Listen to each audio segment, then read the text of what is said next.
कहानी की शुरुआत एरी नाम के आदमी को दिखाते हुए होती है, जो गाड़ी चलाता हुआ काफी उदास दिखाई दे रहा था। कहता है कि लोला मेरा सब कुछ थी, मैं उससे बहुत प्यार करता था, पर अब शायद वह मुझे कभी नहीं मिलेगी। तभी कहानी फ्लैशबैक में जाती है, जहां एरी 14 साल का था और फ्रांस में रहता था। तभी वहां पर एनाबेल नाम की एक लड़की आती है, जिसे देखकर एरी को पहली नजर में ही उसे प्यार हो जाता है। वही एनाबेल भी उसे प्यार करने लगती है और वह दोनों इंटीमेट हो जाते हैं।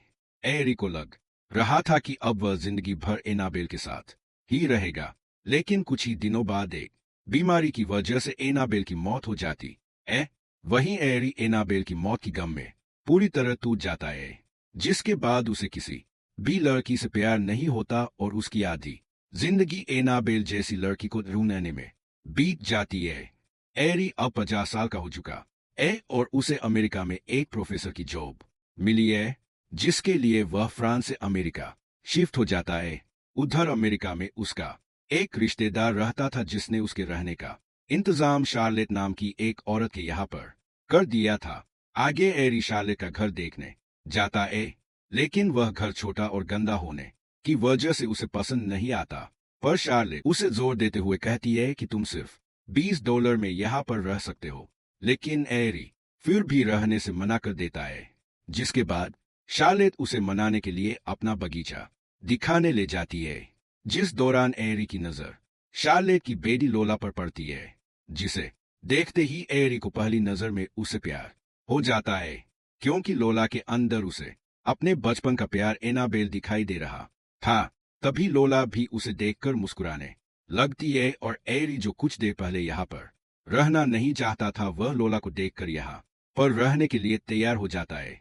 हम देखते हैं कि एरी प्रोफेसर के साथ साथ एक राइटर भी था, जो वहां पर रहकर एक नॉवेल भी लिखता है, जिसके साथ ही वह दिन ब दिन लोला की तरफ आकर्षित होने लगता है और उसे चुप चुप कर देखने लगता है। वही लोला को भी पता था कि एरी उसके साथ इंटीमेट होना चाहता है, और इसी चीज का फायदा उठाते हुए लोला कभी उसे छेड़ती थी, कभी उसके साथ गंदी गंदी बातें करती थी, तो कभी उसकी गोद में जाकर बैठ जाती थी। वही एरी को भी उसका उसे इस तरह छेड़ना बहुत पसंद था, और उसे लगने लगा था कि उसकी एनाबेल उसके पास वापस आ गई है। वही दूसरी तरफ लोला की मॉम शार्लेट भी एरी की तरफ आकर्षित होने लगी थी, और वह उसके साथ इंटीमेट होना चाहती थी। फिर एक दिन लोला को गर्मी की छुट्टियों में समर कैंप भेज दिया जाता है, जिसे जाते हुए एरी अपनी खिड़की से छुप छुप कर देख रहा था। तभी लोला की नजर भी जाने से पहले ऊपर पड़ती है, और वह भागती हुई उसके पास आकर उसे जोर जोर से किस करने लगती है। आगे लोला के वहां से जाने के बाद शार्लेट अपनी मेड के हाथों एरी के लिए एक लेटर भिजवाती है, जिसमें उसने लिखा था कि एरी, मैं तुमसे बहुत प्यार करती हूँ, और जब से मैंने तुम्हें पहली बार देखा था, तब से मैं तुम्हारे साथ इंटीमेट होना चाहती थी, इसलिए प्लीज तुम उससे शादी कर लो और मना मत करना, नहीं तो मैं तुम्हें घर से निकाल दूंगी। अब एरी यह पढ़कर घबरा जाता है, क्योंकि अगर वह इस घर से निकल गया तो कभी लोला से मिल नहीं पाएगा। इसलिए वह अपना मन मारकर शार्लेट से शादी करने के लिए तैयार हो जाता है। आगे हम देखते हैं कि एरी ने शार्लेट से शादी तो कर ली थी, लेकिन वह कभी भी उसके साथ सोता नहीं था, क्योंकि उसे अपनी खरक तो लोला के साथ ही मिटानी थी।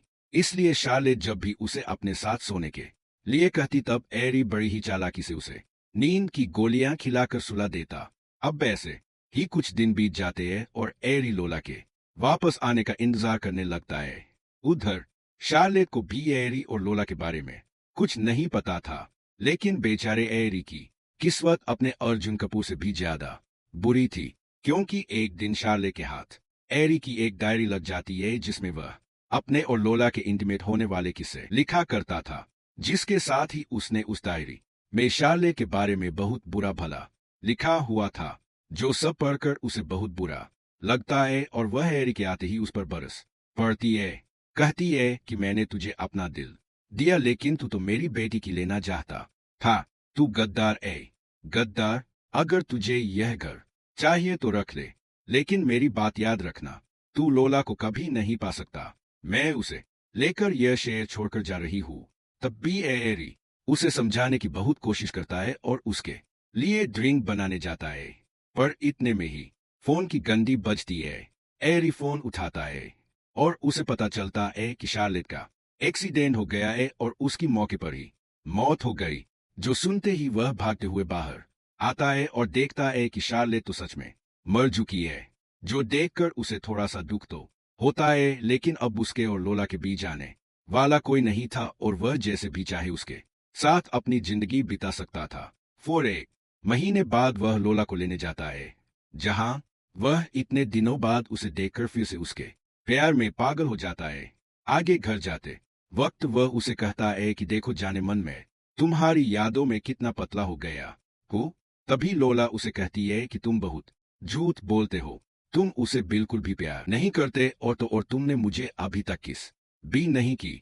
जो सुनते ही एरी गाड़ी को साइड में लगा देता है और फिर वह दोनों एक दूसरे को किस करने लगते हैं। इसके बाद जब लोला उसे अपनी माँ के बारे में पूछती है, तब एरी उसे कहता है कि तुम्हारी मॉम बीमार हो गई थी तो उसे हॉस्पिटल में एडमिट करवाना पड़ा। लोला कहती है कि चलो मॉम से मिलने हॉस्पिटल चलते हैं। वो कहता है कि अभी नहीं, पहले हम आज रात एक होटल में रुक कर मस्ती करेंगे और फिर अगले दिन तुम्हारी मॉम से मिलने चलेंगे। आगे होटल में पहुंचने के बाद लोला को एक बुआ आदमी मिलता है जिसे वह अट्रैक्ट होने लग जाती है। इसके बाद वह बुआ आदमी एरी से भी मिलता है, जहां एरी को लगता है कि शायद यह आदमी शार्लेट की मौत की इन्वेस्टिगेशन कर रहा है। फिर उसी रात वह दोनों इंटीमेट होते हैं और फिर अगली सुबह वह वहां से निकल जाते हैं और रास्ते में एक पेट्रोल पंप पर रुकते हैं, जिस दौरान लोला उससे हॉस्पिटल का नंबर मांगती है अपनी मॉम से बात करने के लिए। पर तभी एरी उसे सब कुछ सच बता देता है कि तुम्हारी मॉम अब इस दुनिया में नहीं है, वो एक कार एक्सीडेंट में मारी गई। जो बात सुनकर लोला उदास हो जाती है और वापस होटल में आकर पूरी रात रोती है। फिर अगले दिन वह दोनों पुरानी बातें भूलकर पूरे अमेरिका में घूमने का फैसला करते हैं, क्योंकि अब उनके पास घर लौटने की कोई वजह नहीं थी। आगे ट्रैवलिंग के दौरान वह दोनों बहुत सारे होटल्स में रुकते हैं, जहां एरी और लोला रोज एक दूसरे के साथ इंटीमेट होते हैं। अब पैसे ही 6 महीने लगातार घूमने के बाद एरी अपनी प्रोफेसर की जॉब ज्वाइन कर लेता है और वहीं लोला का भी स्कूल में एडमिशन करा देता है। दुनिया की नजर में तो वह दोनों बाप थे, लेकिन वह रहते बिल्कुल हस्बैंड वाइफ की तरह थे। वही एरी लोला के साथ बहुत खुश था, लेकिन उसे इस बात का डर हमेशा लगा रहता था कि लोला उसे कहीं छोड़कर चली ना जाए और फिर कुछ दिनों बाद जो नहीं होना था वही होता है। लोला और एरी का रिलेशनशिप बिखरने लगता है और उन दोनों में रोज लड़ाई झगड़े होने लगते हैं। फिर ऐसे ही एक दिन एरी को लोला के पास कुछ पैसे मिलते हैं, साथ ही वह छुप छुप कर किसी से बातें भी करने लगी थी, जिस वजह से एरी का शक उस पर और गहरा होने लग जाता है।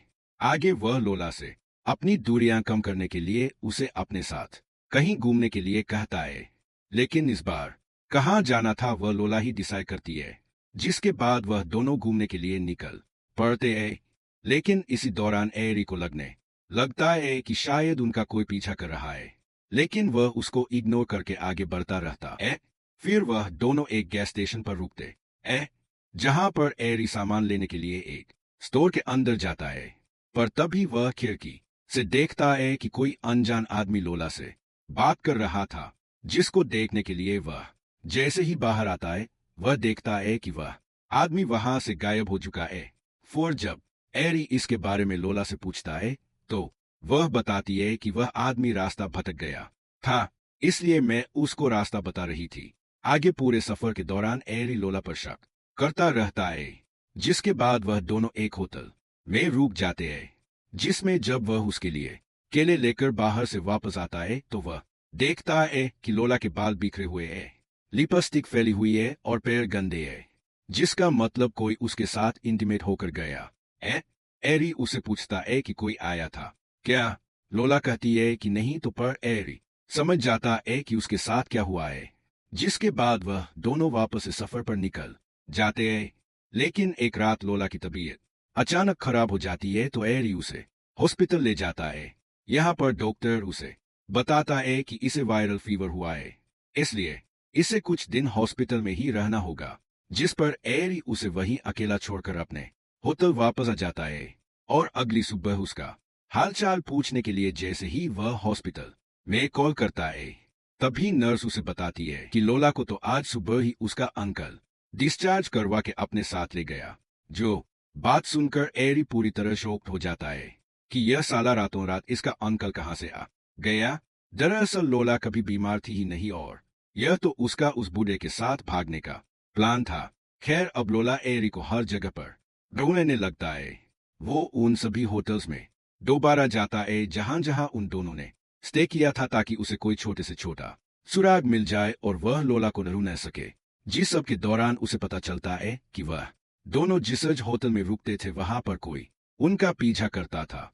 एरी सोचता है कि ऐसा कौन है जो लोला को मुझे से भी ज्यादा प्यार करता है। जिसके बाद वह उसे पूरे 2 महीनों तक ढूंढता रहता है, लेकिन उसे कुछ पता नहीं चलता। अब ऐसे करते करते 3 साल गुजर जाते और फिर एक दिन अचानक उसे लोला की एक चिट्ठी मिलती है जिसमें उसने लिखा था कि मैंने जॉनी नाम के एक लड़के से शादी कर ली और फिलहाल मैं प्रेग्नेंट हूँ, लेकिन हमारी फाइनेंशियल कंडीशन बहुत खराब है, तो प्लीज मेरी मदद कर दो। अब क्योंकि एहरी उससे अभी भी प्यार करता था, इसलिए वह तुरंत लोला से मिलने पहुंच जाता है। वो उससे पूछता है कि क्या जॉनी ही वह लड़का है जिसके लिए तुमने मुझे छोड़ा था। लोला कहती कि नहीं, वो तो डेनी था।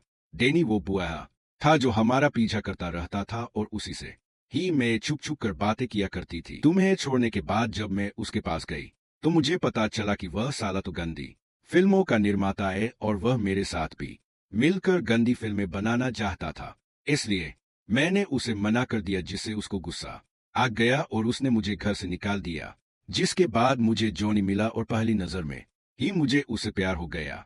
जो सब सुनकर एरी को बहुत दुख होता है, लेकिन वह अभी भी लोला को अपनाने के लिए तैयार था, लेकिन वह उसके साथ चलने से साफ मना कर देती है।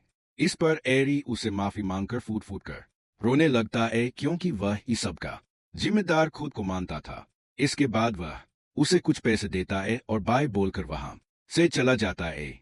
अब क्योंकि उसे सब कुछ पता चल गया था तो वह डेनी को मारने का डिसाइड करता है, क्योंकि उसी ने ही लोला को उससे छीन लिया था और फिर उसे सड़कों पर मरने के लिए छोड़ दिया। जिसके बाद वह अपनी गन लेकर उसके घर पहुंच जाता है और उसे गन पॉइंट पर लेकर लोला के बारे में पूछता है। लेकिन डेनी, जो कि कितनी ही लड़कियों के साथ यह सब करता रहता था, उसे न तो लोला याद थी और ना ही एरी।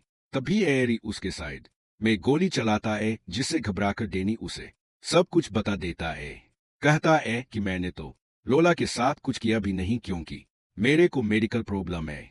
मैं किसी भी लड़की के साथ कुछ नहीं कर सकता। अब क्योंकि एरी बहुत गुस्से में था तो डेनी उसे शांत करने के लिए यहीं पर रहने का ऑफर देता है। कहता है कि मेरे पास यहाँ पर बहुत सारी लड़कियां हैं, तुम जिसके साथ जो करना चाहो कर सकते हो, तो बताओ तुम्हारा क्या ख्याल है। लेकिन तभी एरी उसे गोली मार देता है, क्योंकि वह अभी भी लोला से सच्चा प्यार करता था।